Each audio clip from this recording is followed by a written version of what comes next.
At all material times, I had no control over the situation because I was scared of the threats made by accused number 5. 8.8, I submit that I did not voluntarily depart from the Republic of South Africa as demonstrated above. And 8.9, in any event, I had no reason to leave the Republic of South Africa. Paragraph 9, the salient factual background on my arrest. 9.1. On the day of my arrest in Tanzania, I was apprehended by members of the South African Police Services who called me by my name and were communicating in isiZulu language. I was then taken into custody in an unknown facility. 9.2. Upon my arrest, the said members of SAPS discovered passports inside the cubby hole. I was later informed that one of the passports belonged to me. At all material times, I was not aware that my passport was in the vehicle. 9.3, I remained in custody in Tanzania, where I enlisted the services of one advocate, Sambo, to provide legal service.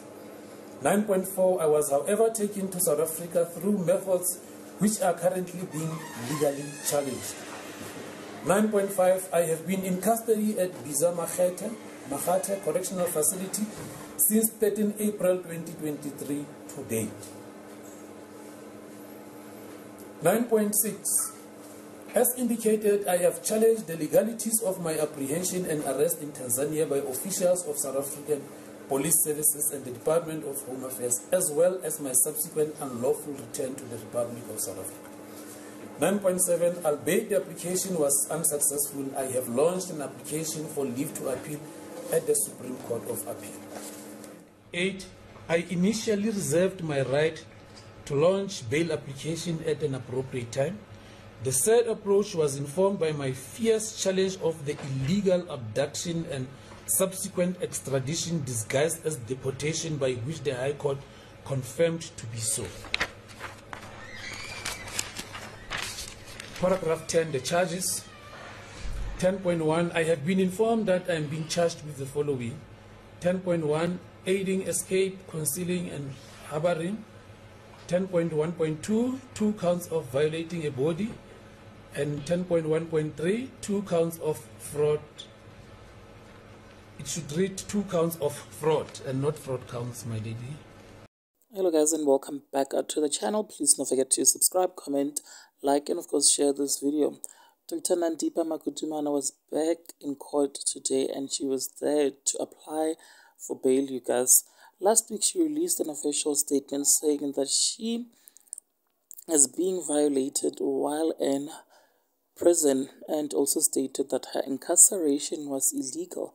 Now today she was in court and she cried when the investigation officer was reading the affidavit. She claimed that Thabo Bester forced her to get into a car and didn't tell her where they were going, as the two escaped the country and fled to Tanzania, you guys.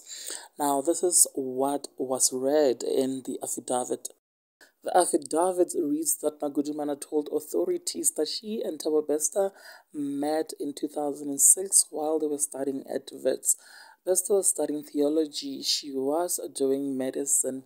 They started dating on May the 21st in 2017, and she said that the affidavit stated that Thabo Bester reportedly paid lobola on the 14th of December 2020. The affidavit also read Magudumana, a married woman, is in a relationship with Bester, a convicted murderer and arrest. Magudumana and Bester are masterminds of the planned escape.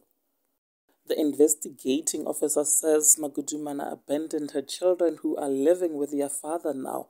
The affidavit also states that Magudumana hasn't contacted the father, but she has been calling her friends and her legal team from a prison, you guys.